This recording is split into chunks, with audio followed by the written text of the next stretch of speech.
سيدنا ونبينا محمد بن عبد الله رسول الأمين وعلى آله وأصحابه ومن تبعهم بإحسان إلى يوم الدين. سبحانك لا علم لنا إلا ما علمتنا إنك أنت العليم الحكيم. رب اشرح لي صدري ويسر لي أمري واحلل عقدة من لساني يفقهوا قولي. رب يسر ولا تعسر رب تمم بخير وبعد. الحمد لله, Allah Subhanahu wa Ta'ala pada malam ini dapat meneruskan bacaan kitab Asy-Syifa bi Ta'rifi Huquqil Mustafa sallallahu alaihi wasallam karangan Al-Imam Qadhi Iyad Al-Yahsubi radhiyallahu ta'ala anhu. Terhenti, tertangguh kerana ada sedikit perkara yang kecemasan, dan mohon doa kepada adik saya Ustaz Nu'man dan isterinya yang semalam kemalangan, dan alhamdulillah hanya luka yang maksudnya bukan major lah. Jadi moga-moga Allah Ta'ala sembuhkan mereka dan dijaga mereka dan kita semualah, amin ya rabbal alamin, berkat junjungan besar Nabi kita Muhammad sallallahu alaihi wasallam. Baik, kita sambung bacaan kitab ini pada perbahasan wa kama qala alaihi salatu wassalam. Qala al-musannifu rahimahullahu ta'ala wa nafa'ana bi'ulumihi wa ulumi masyayikhina fid darain amin. Kita masih lagi dalam al-faslul awal, dalam al-babul awal, dalam bab pertama dan di dalam fasal yang pertama. Betul? Tamam. Wa kama qala alaihi salatu wassalam, idza arada Allahu rahmatan bi ummatin qabada nabiyaha qablaha faja'alahu laha faratan wa salafa. Kata Rasulullah sallallahu alaihi wasallam, idza arada Allah, bila mana Allah mengkehendaki rahmatan bi ummatin, rahmat kepada satu umat, qabada nabiyaha, yani Allah akan mewafatkan, Allah akan mengambil nabi tersebut, yakni nabi umat tadi, kembali kepada ummah, qablaha, yani qabla al-ummah, yani sebelum umat tadi hilang, nabi tadi dulu diangkat oleh Allah Subhanahu wa ta'ala. Faja'alahu laha, dan Allah menjadikan nabi tersebut laha, kepada umat itu, faratan wa salafa. Faratan dengan makna al-mutaqaddimu ila al-ma' liyuhayyi'a as-saqya atau suqya. Liyuhayyi'a as-suqya, maksudnya Nabi SAW faratan akan terdahulu pergi menunggu di Telaga Kausar untuk memberi minum kepada para pengikut ataupun para umatnya. Wasalafan ayil mutaqaddam, ayil muqaddam, maksud Nabi SAW lebih dahulu dan menunggu di sana untuk memberikan syafaat kepada umat Nabi Muhammad sallallahu alaihi wasallam. Wa qala as-Samarqandi rahimahullah, kata al-Imam as-Samarqandi, rahmatan lil alamin, dimaksudkan dengan rahmatan lil alamin, wa ma arsalnaka illa rahmatan lil alamin, maknanya yakni lil insi wal jin, yakni alamin termasuk kepada manusia dan jin. Wa qila li jami'il khalqi, sebahagian ulama mengatakan rahmatan lil alamin iaitu kepada seluruh makhluk, dengan makna apa? Lil mu'mini rahmatan bil hidayah, kepada mukmin dengan rahmah kepada mereka dengan diberikan hidayah. Wa rahmatan lil munafiqi bil amani atau bil amani min al qatl, yani rahmat kepada munafik dengan maksud mereka diamankan daripada dibunuh. Wa rahmatan lil kafiri bi ta'khiril azabi, dan rahmat kepada kufar kafir dengan ditakhirkan azab, iaitu dilewatkan azab kepada mereka di akhirat kelak. Qala Ibnu Abbas radhiyallahu anhuma, kata Sayyidina Abdullah bin Abbas radhiyallahu anhuma, huwa rahmatun lil mu'minina walil kafirin. Nabi sallallahu alaihi wasallam bukan hanya rahmat kepada mukmin, kata Imam Ibnu Abbas, baginda Rasul juga rahmat kepada golongan kafir. Wa rahmatun lil mu'minin walil kafirin id'ufu mimma asaba ghairuhum minal umamil mukazzibah. dan kerana mereka dimaafkan daripada apa yang terkena kepada selain mereka di kalangan umat-umat yang terdahulu yang mendustai para nabi. Jadi kerana tu kita lihat umat yang terdahulu bila mana mendustai salah seorang nabi di kalangan mereka, Allah Ta'ala akan turunkan balak dan dihapuskan umat tadi sekaligus. Berbeza dengan umat Nabi Muhammad sallallahu alaihi wasallam, tidak dilakukan sedemikian. Kenapa? Kerana Rasulullah sallallahu alaihi wasallam, wa ma arsalnaka illa rahmatan lil alamin. Itu kerana sebab dia. Jadi Nabi sallallahu alaihi wasallam rahmat kepada seluruh alam. Kepada seluruh alam maknanya bukan hanya kepada mukminin sahaja, tetapi juga kepada seluruh kelompok manusia kafir, munafik sekalipun. Wa hukiya anna an-nabiy sallallahu alaihi wasallam qala li Jibril alaihi salam, dan dihikayatkan bahawa Rasulullah sallallahu alaihi wasallam, Sayyidina Rasul, Sayyiduna Nabi, bertanya kepada Sayyidina Jibril alaihi salam, hal asabaka min hadhihi ar-rahmati syai'un? Adakah kamu mendapatkan cebisan rahmat tadi sedikit? Atau kamu rasa tak dengan rahmatnya yang disebutkan wa ma arsalnaka illa rahmatan lil alamin tadi ni? Qala na'am. Kata beliau, ya. Kuntu akhsha al-aqibata fa amintu li thana'illahi azza wa jalla alayya. Kata beliau, Sayyidina Jibril menjawab, ya, saya juga mengenai dan merasai rahmat tersebut. Karena sebelumnya aku bimbang dengan aqibah, yakni penghujung yang buruk, su'ul qatimah. Sayyidina Jibril pun bimbang dengan su'ul qatimah. Kita kalau tak bimbang, kira hebatlah pada Sayyidina Jibril.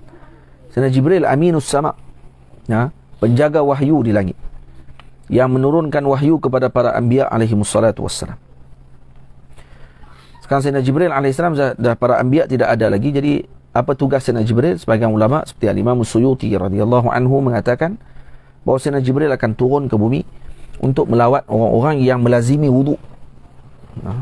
Orang yang melazimi wudu ketika dia hampir wafat, Sayyidina Jibril akan turun melawat mereka.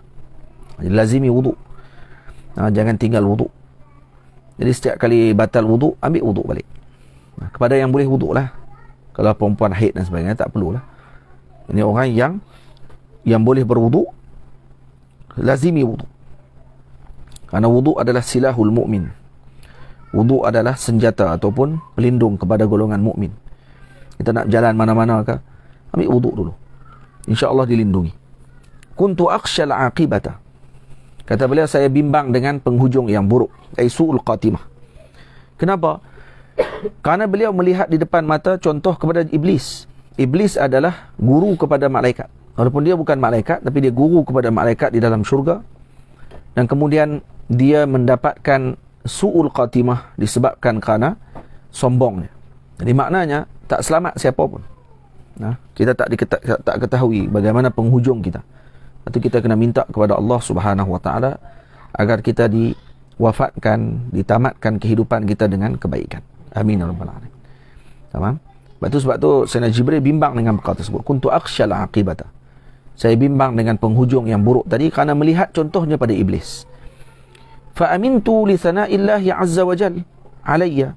Tapi aku rasa aman balik bila mana aku mendengar pujian Allah terhadapku dengan ucapannya ataupun dengan firman Allah Subhanahu wa taala, "Dzi quwwatin 'inda dzil 'arsy makin muta'in thumma amin."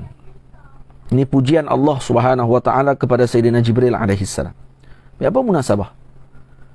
Munasabah rahmat Nabi sallallahu alaihi wasallam dengan pujian Allah kepada Sayyidina Jibril. Apa munasabah dia? Jadi munasabah dan istidlal dengan ayat ini. Kenapa Sayyidina Jibril beristidlal dengan ayat ini? Kata Sayyidina Mulla Ali Qari rahimahullahu ta'ala dalam syarahnya bagi Asy-Syifa bi ta'rifi huquqil Mustafa, disebutkan annahu ta'ala haitsu madahahu fil Quran wa akhbara an husni halihi lin nabiyil karim la yutasawwaru tubaddalu halihi atau tabadduli halihi. La yutasawwaru tabaddulu halihi wala taghayyuru ma'alih. Jadi bila mana disebutkan pujian kepada Sayyidina Jibril alaihi salam, bila mana dia menyebutkan dzi quwwatin 'inda dzil 'arsyil makin muta'in thamma amin. Maknanya bila mana Sayyidina Jibril membawa wahyu daripada Allah disampaikan kepada Nabi SAW, maka dipaham di sini bahawa bila disebut muta'in thamma amin, nah, maka ni pujian daripada Allah menunjukkan bahawa Sayyidina Jibril adalah di kalangan orang-orang yang selamat. Kerana dia ditugaskan oleh Allah untuk menyampaikan wahyu kepada Sayyidina Rasul sallallahu alaihi wasallam, dan bila mana disebutkan dengan hubungannya dengan Rasulullah sebagai penyampai wahyu kepada Sayyidina Rasul, maka ini adalah sebagai jaminan daripada Allah bahawa tidak akan berubah hal dia ketika mana wafatnya nanti. Maksud, tak akan berubah hal Sayyidina Jibril alaihi salam. Halnya begitu. Muta'in thamma amin. Disebut amin pada Sayyidina Jibril AS, seorang yang amanah, seorang yang amin as-sama. Nah, sebab tu disebut, kata tak salah juga kalau dikatakan amin difaham oleh Sayyidina Jibril daripada ayat ini. Muta'in thamma amin, kata para ulama, ay ma'munun al-aqibah, yakni terselamat penghujungnya, pengakhirannya daripada su'ul khatimah. Itu maksudnya. Nah, jadi ini munasabah kenapa Sayyidina Jibril menyebutkan ayat ini. Jadi bila mana ditanya oleh Rasulullah, adakah kamu mendapatkan sebahagian cebisan daripada rahmat? Wa ma arsalnaka illa rahmatan lil alamin, kata Sayyidina Jibril, ya, na'am, saya dapat. Kerana saya bimbang, penghujung saya ni takut su'ul khatimah, wahai Rasulullah. Tetapi bila mana saya dapatkan pujian daripada Allah bahawa saya penyampai wahyu kepadamu, maka saya pasti pada ketika itu bahawa aku adalah orang yang diberikan rahmat oleh Allah Ta'ala dengan kamu. Karena sebabnya kamu, maka aku diselamatkan pada akibahku. Maksudnya aku akan mendapatkan penghujung yang baik, husnul khatimah. Maknanya, faham? Itu maksud zi quwwatin 'inda dzil 'arsy makin muta'in thamma amin. Wa ruwiya 'an Ja'far ibn Muhammadin as-Sadiqi fi qawlihi ta'ala fasalamun laka min ashabil yamin ay bika. Jadi diriwayatkan daripada Sayyidina Ja'far Sadiq radhiyallahu ta'ala anhu, bila mana Allah Subhanahu wa ta'ala menyebut fasalamun laka min ashabil yamin ay fasalamun bika. Nah, fasalamun bika, laka bermakna bika. Maksudnya disejahterakan dengan sebabmu ya Rasulullah. Lam bermakna ba sababiyah. Nah, innama waqa'at salamatuhum min ajli karamati Muhammadin sallallahu alaihi wasallam. Maksudnya ashabil yamin, kelompok yang berada di bahagian kanan, ini diberikan kesejahteraan oleh Allah Ta'ala sebab siapa? Salamun, fasalamun laka min ashabil yamin, laka ay bika, yakni bisababika, ini li ajlika maksudnya. Lam dipanggil lamul lil ajli. Nah, lamut ta'lil dipanggil, ay li ajlika, lamut ta'lil. Jadi dengan makna ba, ini ba sababiyah, ini bisababika, dengan sebab kamu ya Rasulullah, maka mereka mendapatkan kesejahteraan di sisi Allah Subhanahu wa ta'ala. Nah, sebab tu kata Maulana Syekh Yusri hafizahullah ta'ala, kamu baca Quran, kamu akan lihat pada setiap muka surat tu adalah Rasulullah sallallahu alaihi wasallam. Nah, wa qala Allah ta'ala, dan Allah Subhanahu wa ta'ala berfirman, Allahu nurus samawati wal ard mathalu nurihi kamishkatin fiha misbah. Nah, Allah yang menerangi langit dan bumi, nurus samawati wal ard, mathalu nurihi kamishkatin fiha misbah. Nah, bandingan nur Allah Subhanahu wa ta'ala kamishkatin fiha misbah. Ini kalau terjemahan kita, terjemahan mathalu nurihi, yani mathalu nurillah.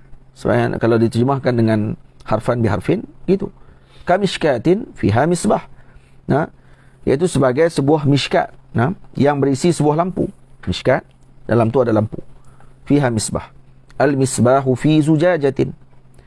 Al-misbah fi zujajah. Dan lampu tersebut pula berada di dalam satu kaca. Dia macam kaca, zaman dulu kaca, kemudian diletakkan misbah di tengah untuk menyalakan lampu tadi, ataupun diterangi tempat tersebut. Az-zujajatu ka'annaha kawkabun durriyun yuqadu min syajaratin mubarakatin zaitunah la syarqiyatin wala gharbiyah yakadu zaituha yudhi'u walau lam tamsashu narun nurun ala nur yahdillahu linurihi man yasha wa yadribullahu al-amthala lin-nas wallahu bikulli syai'in alim. Tamam. Jadi ayat ni boleh tengok dalam tafsiran lah, boleh tengok dalam terjemahan para ulama. Cuma ditafsirkan oleh ulama, dan ini dalil menunjukkan bahawa al-Imam Qadhi Iyad radhiyallahu taala anhu menggunakan tafsir isyari. Ini tafsir isyari. Ini termasuk nau' min tafsir isyari. Nah. Qala Ka'bun, kata Sayyidina Ka'bun, ya, siapa Ka'bul Ahbar. Nah. Allamatu Hibr, maksudnya alim kabir di kalangan Yahudi, dan kemudian masuk Islam setelah wafatnya Rasulullah sallallahu alaihi wasallam. Khilaf ulama dia masuk Islam bila. Sebagian kata masuk Islam pada zaman Sayyidina Abu Bakar. Sebagian kata dia masuk Islam pada zaman Sayyidina Umar radhiyallahu taala anhu, dan dia wafat pada pengakhir khilafah Sayyidina Uthman radhiyallahu taala anhu. Tamam. Ini Sayyidina Ka'ab al-Ahbar. Wa Ibnu Jubair, dan diriwayatkan oleh Sayyidina al-Imam Ibnu Jubair, yakni Ibnu Jubair bin Sa'id. Al-muradu bin nur dimaksudkan dengan nur ats-tsani, nah, nur yang kedua. Allahu nurus samawati wal ard. Mathalu nurihi. Ay mathalu nurihi, siapa dimaksudkan nur yang kedua ni? Al-muradu bin nuri tsani huna, nah. Minta maaf. Nur yang terakhir. Huna fi tatimmati hadhihi al-ayah. Contohnya Allahu nurus samawati wal ard. Mathalu nurihi, nurihi bukan nur ni. Kamishkatin fiha misbah. Cuma ada satu lagi terjemahan juga, mathalu nurihi pun disebutkan Nur Muhammad, tapi dimaksudkan dengan Ibnu Jubair. Tamam. Apa dia? Pada huna pada mana? Nih. Ka'annaha kawkabun durriyun yuqadu min syajaratin mubarakatin zaitunah la syarqiyatin wala gharbiyah yakadu zaituha yudhi'u walau lam tamsashu narun nurun ala nur. Nah. Nurun ala nur yahdillahu linurihi. Ni. Yahdillahu linurihi. Linurihi, nur mana ni? Yang dimaksud ni nur yang terakhir ni. Yahdillahu linurihi, yang terakhir, may yasha. Yakni Muhammadun alaihi salam. Dimaksudkan dengan nur yang terakhir ini adalah Nabi Muhammad sallallahu alaihi wasallam. Jadi, apa maksud nur tsani ni? Bukan nur yang masal nurihi. Tak. Yahdillahu linurihi. Yang terakhir. Huna, kan huna tu dimasukkan dengan hujung, maksudnya fi tatimmati hadhil ayah. Letak dhabit pada huna tadi dengan makna fi tatimmati hadhil ayah, pada penghujung ayat ini. Wa qawluhu ta'ala mathalu nurihi ay nur Muhammadin sallallahu alaihi wasallam. Juga ada sebahagian ulama yang menterjemahkan dengan nur tadi adalah nur Nabi Muhammad sallallahu alaihi wasallam. Ya, dengan nur Muhammad sallallahu alaihi wasallam. Baik, salahkah kata nur Nabi Muhammad sallallahu alaihi wasallam? Tak salah. Tak ada salah apa. Cuma yang berlaku perbincangan di kalangan ulama bila masalah adakah dijadikan alam ni dengan nur Nabi Muhammad sallallahu alaihi wasallam. Itu yang berlaku perbincangan dalam hadis. Nah, dikatakan hadis itu dalam apa ni? Musannaf Abdul Razzaq, dan hadis tadi katanya mafqud, tidak ada dalam Musannaf Ibnu Abdul Razzaq. Jadi Maulana Abdullah Siddiq Al-Ghumari radhiyallahu anhu antara yang menafikan perkara tersebut dan menidakkan perkara tadi. Cuma adakah dinafikan bahawa Nabi Muhammad SAW nur? Itu satu perbincangan lain. Masalah kejadian alam dengan Nabi Muhammad dan sebagainya dipertikai oleh sebahagian ulama, dan sebahagian ulama kata jadi dengan nur Nabi Muhammad. Itu masih berlaku khilaf. Cuma Nabi Muhammad nur, disebut nur pada Nabi Muhammad, adakah salah? Tidak salah. Karena nanti disebutkan dalam Al-Quran tentang sifat Nabi, dan juga Nabi sendiri disebut sebagai nur, dan disebutkan bahawa Rasulullah tidak berbayang. Rasulullah tidak berbayang. Nabi tidak ada bayang. Seperti nur, seperti cahaya. Tamam? Baik. Dan disebutkan dengan nur. Kenapa Nabi disebutkan dengan nur? Ini isyarah kepada az-zuhur, sebagai sesuatu yang menjelaskan dan menunjukkan dan menerangkan jalan yang kegelapan. Lepas Nabi disebutkan dengan nur, seperti mana Allah Subhanahu wa taala menerangi alam ini dengan cahayanya iman kepada muslimin dan mukminin, dengan diutuskan nurnya, cahayanya, iaitu Nabi kita Muhammad sallallahu alaihi wasallam. Tepi sikit. Tamam.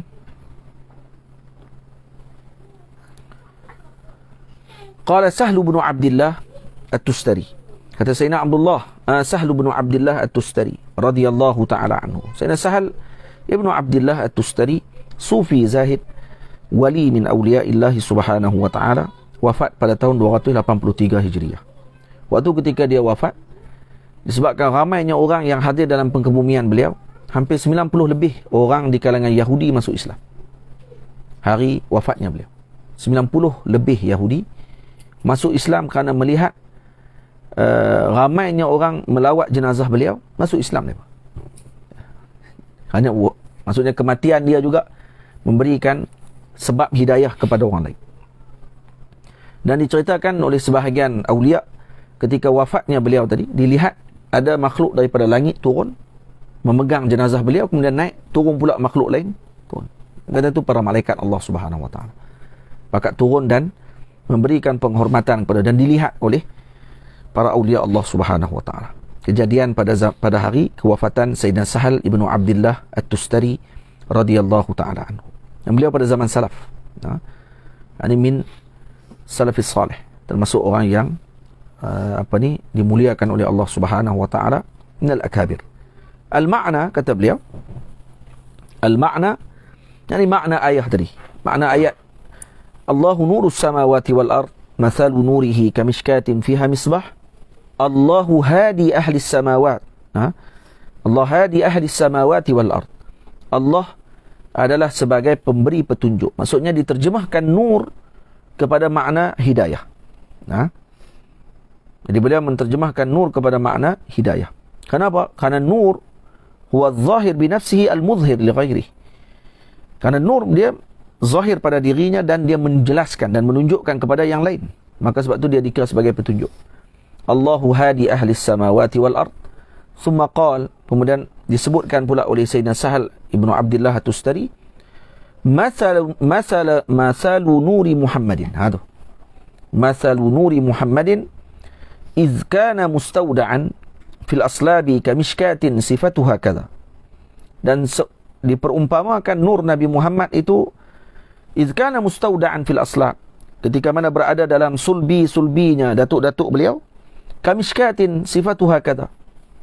Ini كمشكاة فيها مصباح, المصباح في زجاجة, الزجاجة كأنها كوكب دري يوقد من شجرة مباركة زيتونة. Jadi seolah Nabi SAW ini seperti nur yang berada dalam tulang sulbinya. Para anbiya alaihimussalatu wassalam berpindah dari datuk ke datuk, dari anak ke anak, dari bapa ke anak, sampailah kepada bapaknya Rasulullah SAW, dan ke semua mereka dipindahkan nur tersebut. Itu Sayyidina Adam alaihissalam pernah menyebut kepada Nabi Allah Syith alaihissalam, wahai Syith, jagalah nur yang berada di jabin kamu, di dahi kamu ni, jaga nur tadi. Jangan didekatkan dengan perkara yang safah atau sifah, iaitu dengan zina dan sebagainya. Nabi Syith Nabi Allah Subhanahu wa taala, dan Nabi Adam alaihissalam pesan kepada beliau agar menjaga cahaya tersebut. Cahaya siapa tu? Cahaya Sayyidina Rasul sallallahu alaihi wasallam yang berada di dalam sulbinya mereka, dan berpindah sampai kepada Nabi Allah Ibrahim alaihissalam. Daripada Nabi Ibrahim turun kepada Nabi Ismail alaihissalam, sampailah kepada keturunan Sayyidina Abdullah, dan lahirlah Nabi kita Muhammad sallallahu alaihi wasallam. Sebab tu Nabi kata, ana ibnuz zabihain, aku adalah anak dua orang yang nak disembelih, iaitu Sayyidina Ismail dan Sayyidina Abdullah. Tamam? Wa arada bil misbah qalbahu, dimaksudkan dengan misbah adalah qalbah, hatinya. Wa biz zujajati sadrahu, dan dimaksudkan dengan zujajah iaitu kaca yang melindungi misbah tadi adalah sadrah, dadanya Rasulullah. Ai ka'annahu kaukabun durriyyun. Kaukabun durri iaitu najmun musyriqun, maksudnya cahaya bintang yang bergemerlapan. Seolah-olah Nabi SAW ini seperti bintang yang bergemerlapan, ataupun jantung Nabi ini seperti bintang yang bergemerlapan. Lima fiha minal imani wal hikmah. Jantung Nabi itu seperti kaukabun durri, yang terdapat padanya iman dengan hikmah. Hikmah tadi dimaksudkan adalah nurun nubuwah. Yuqadu min syajaratin mubarakah, yang dibakar. Daripada mana datang cahaya tersebut? pembakarannya berhasil daripada syajaratin mubarakah. Syajaratin mubarakah yang dimaksud dengan pokok yang berkat tadi dalam ini segi zahirnya adalah pokok zaitun yang la syarqiyah wala gharbiyah. Maksudnya pokok zaitun ni bukan hanya menghadap ke timur, bukan hanya menghadap ke barat, tapi sebaliknya berada di tempat yang terkena dengan cahaya matahari sepanjang masa. Jadi ini pokok zaitun yang terbaik. Maknanya tak terkena dengan pancaran belah timur saja, tak terkena belah pancaran barat sahaja, terkena dengan pancaran pada seluruh pelosok, seluruh kawasan setiap masa, menyebabkan terhasilnya buah zaitun yang terbaik. Dan zaitun ni kerana padanya fakihah, dia juga sebagai buah.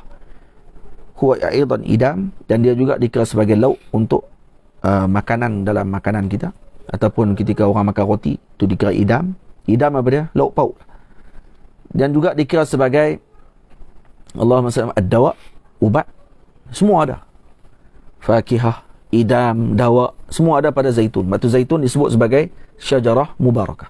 Didoakan oleh 70 Nabi alaihi wassalatu wassalam. Dan tidaklah pokok zaitun ini tumbuh melainkan di tempat yang adanya para anbiya alaihi wassalatu wassalam. Ya. Ataupun zaitun tumbuh di dalam rumahnya para nabi alaihi wassalatu wassalam. Tamam?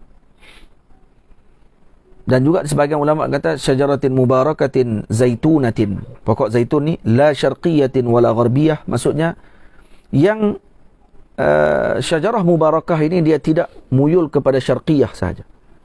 Nah, maksudnya hanya memandang kepada syarq, kepada timur, seperti mana Nasrani tempat ibadah mereka di bahagian syarq, manakala Yahudi tempat ibadah mereka di gharb, di bahagian barat. Sebaliknya Islam berada di tengah, khairul umur awsatuha, di pertengahan. Pun ada sebahagian ulama tafsirkan sedemikian. Dan mereka tidak bimbang. Nah, tidak bimbang dengan syarq, tidak bimbang dengan gharb. Nah, kalau syarq, kalau lah sekarang ni, kalau orang kata Cina, tak bimbang dengan syarq, tak bimbang dengan gharb Amerika. Nah, apa dia? Kenapa? Ada syajarah mubarakah zaitunah. Nah, kita Muslim, Islam, apa nak bimbang dengan Cina, Amerika lah, apa semua duk sembang. Cina nak masuk, Amerika nak serang, apa semua. Kita takut ni. Takut apa? Nah, kita dah duduk di la syarqiyatin wala gharbiyah. Nah, kita ada Rasulullah sallallahu alaihi wasallam. Sayyidina Rasul sallallahu alaihi wasallam adalah orang panggil apa, magnet utama kita. Kan tu. Tamam? Dan dimaksudkan juga dalam ayat ni, kata Imam Sahal Ibnu Abdullah At-Tustari, yuqadu min syajaratin mubarakatin ay min nuri Ibrahim. Karena syajarah mubarakah dianggap sebagai pokok yang besar, yang terdapat padanya dahan dan juga ranting-ranting yang mencapah, iaitu keturunan yang banyak. Daripada siapa? Daripada Nabi Ibrahim alaihi salatu wassalam. Maksudnya ni dia ibarat sebagai silsilah keturunan.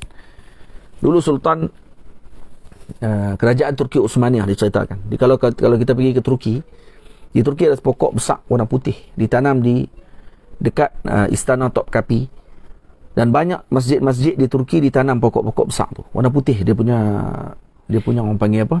Batang dia putih. Besar pokok dia. Batang dia ajaib sikit, warna putih potong. Comel. Dan pokok ni bila kita tanya kenapa ditanam banyak sangat di istana ataupun di masjid-masjid sejarah yang Turki Utsmaniyah, mesti ditanam pokok ni. Katanya kerana Utsman apa dia panggil? Apa dia? Nama dia sebelum dia bahasa Inggeris, bahasa Osman Gol. Bukan Gol, Itu Ertugrul kan? Apa dia? Ilham? Osman ni datuk ataupun pengasas kepada Utsmaniyah. Mereka datuk kepada Sultan Muhammad Al-Fatih lah. Ni keturunan dia lah ni. Dia pernah meminang salah seorang daripada anak alim besar, sufi besar di tempat tersebut. Iaitu di mana tu? Di Allahumma salli ala sayyidina Muhammad mulahu ru'yu. Allah. Terlupa saya. Saya pergi lah tempat tu sampai dah. Saya dah sampai tempat tu. Ada ingat? Nampak je ingat? Macam tahu. Tu S. Orang dah bak U. Dia pergi bak Seljuk. Seljuk tu S. Ilham. Nama apa? Entah Ilham, mula huruf U. Kan?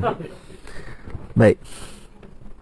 Jadi apa ni, bila sampai di di tempat tersebut, Sultan Osman ni dia minta nak kahwin dengan anak kepada Syekh ni. Syekh ni tak mau, tak bagi, kerana dia tak mau anak dia terlibat dengan raja dan sebagainya. Tak mau. Malam tu dia mimpi. Dia mimpi nampak sebatang pokok. Pokok besar. Pokok tu lah hak jalan tu.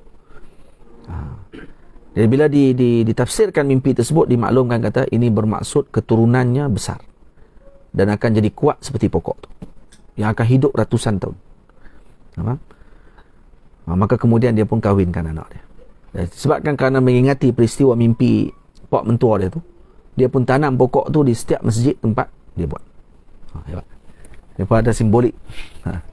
Dan memang kerajaan tu lama. Turki Uthmani berapa ratus tahun? Hampir 400 tahun kat atas. Kerajaan yang 700 tahun. 700 tahun. Antara kerajaan paling lama dalam Islam yang memerintah dunia. Kerajaan Turki Uthmani. Tamam. Itu sebabnya. Wa daraba al-mathala fi syajaratil mubarakah. Atau darbul mathali bi syajaratil mubarakah. Dan diletakkan misal dengan syajarah mubarakah. Tamam.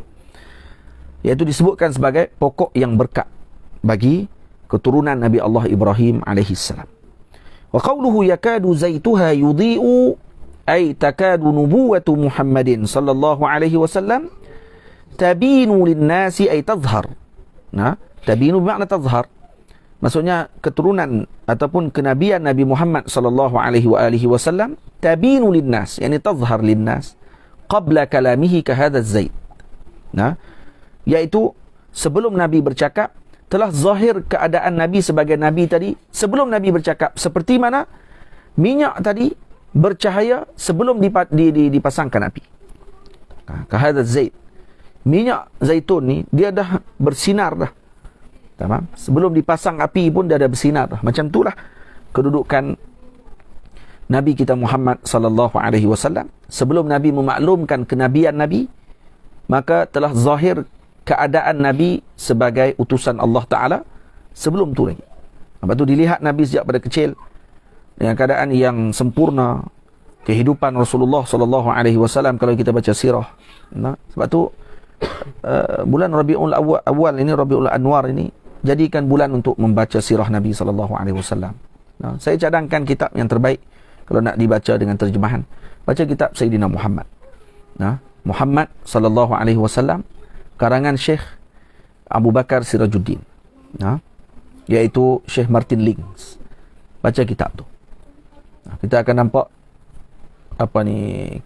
bagaimana beliau mengungkapkan Nabi dengan bahasa yang indah. Kalau boleh baca bahasa Inggeris, baca Muhammad.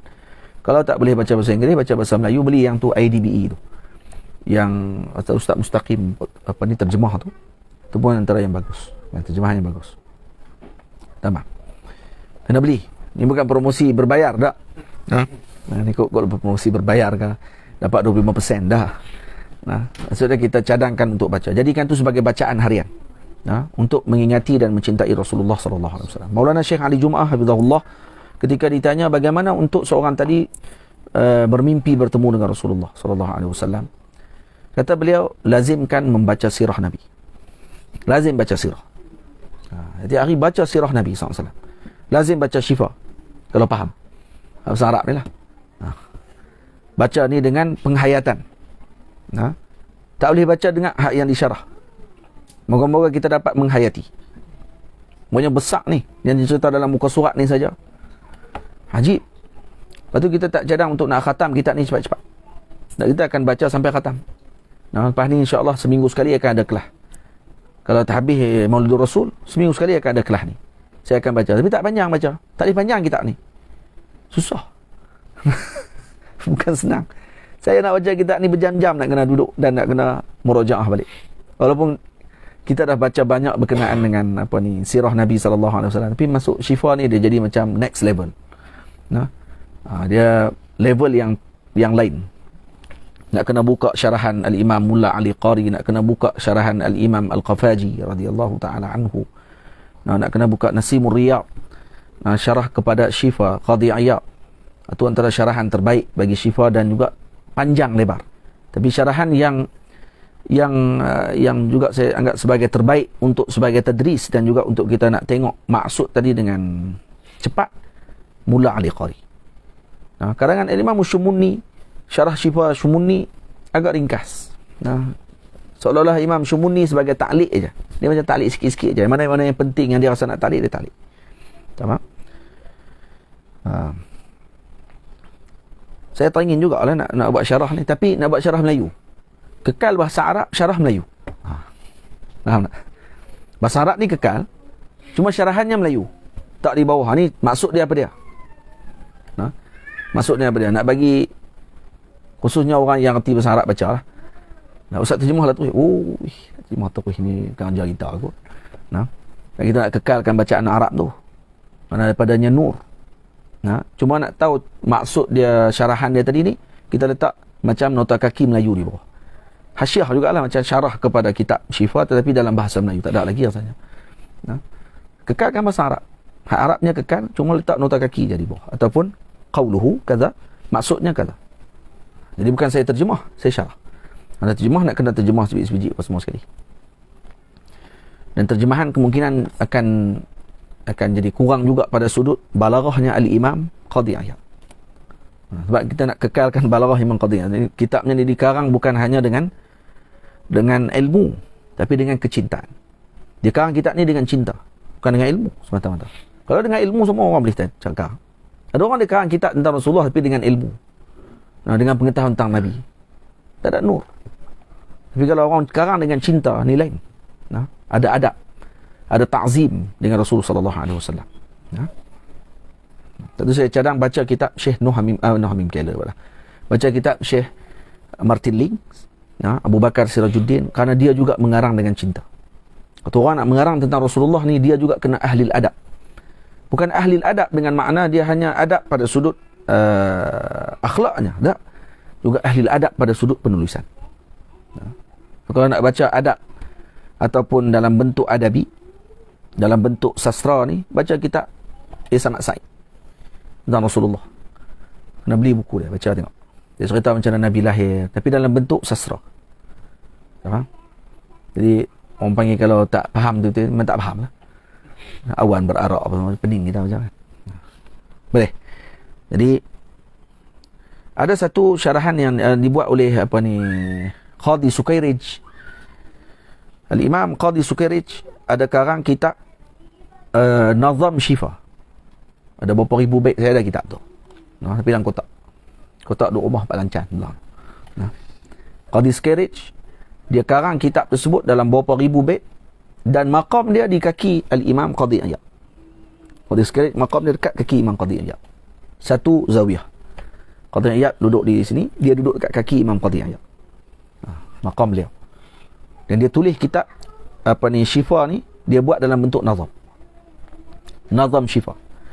Saya pernah sekali nak buat nazam Syifa, tapi terberhenti, tak lepas pergi. Kerana terlalu dalam dan terlalu susah nak mengambil maksud yang disebutkan oleh Al-Imam Qadhi Iyad. Moga-moga sempat nanti insya-Allah boleh buat nazam dalam Melayu mensyarahkan Syifa. Tapi sukar, sangat susah. Payah nak buat ni. Sebab dia ada tafsiran ayat Quran, ada tafsir isyari, tafsir apa semua. Kita nak masukkan dalam dua bait. Dalam satu bait. Nak cerita apa ni? Temu satu bab dalam bentuk bait. Susah. Moga-moga Allah Ta'ala bagi kesempatan tu. Amin ya rabbal alamin. Untuk khidmat kepada kitab Syifa. Juga kalau tak boleh yang tu, kita akan buat dalam bentuk yang macam kita sebutkan tadi.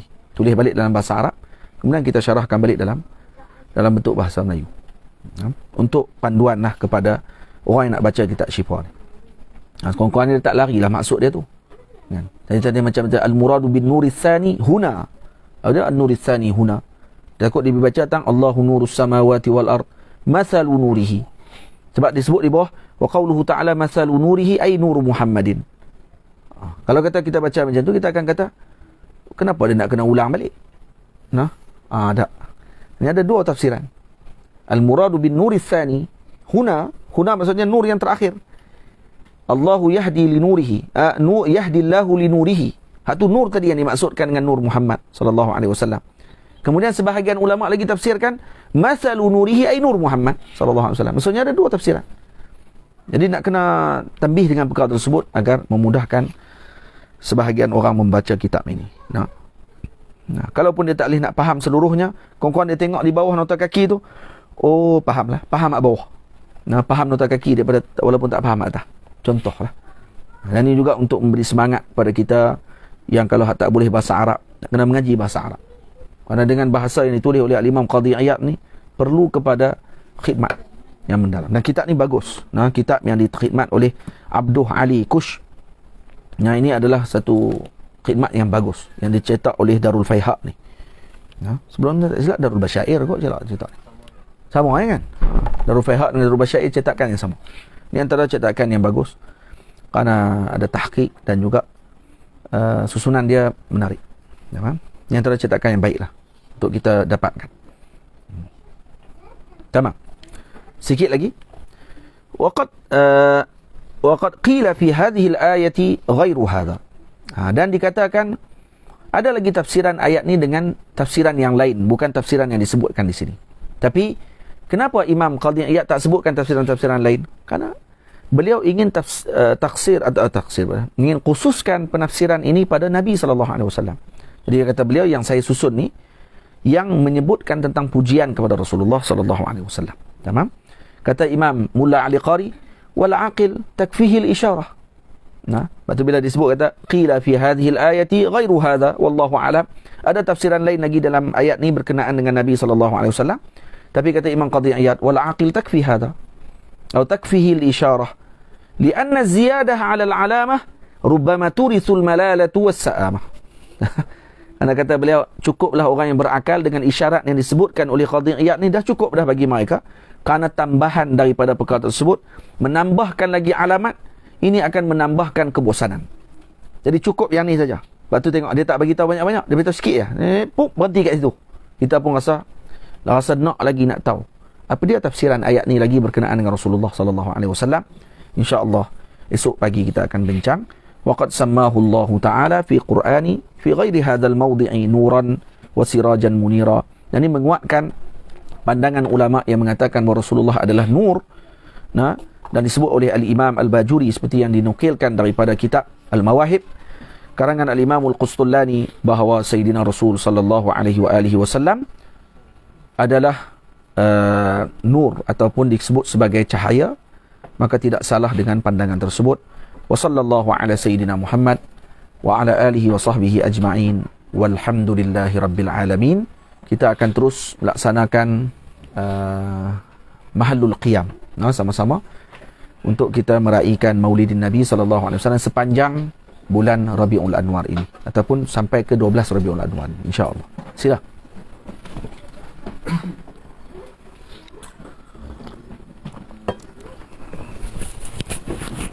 Ni, okey. Lihat yang nak baca tu.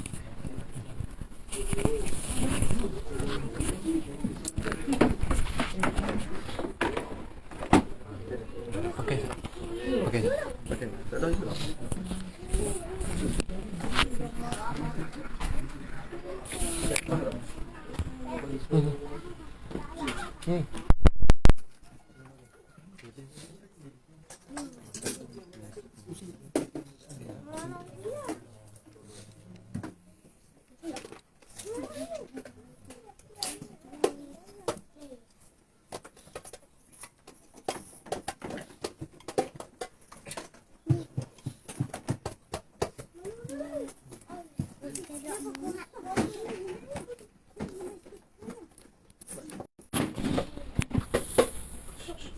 يا نبي سلام عليك يا رسول سلام عليك الله يا حبيب سلام عليك يا رسول الله صلوات الله عليك يا نبي سلام عليك يا رسول سلام عليك الله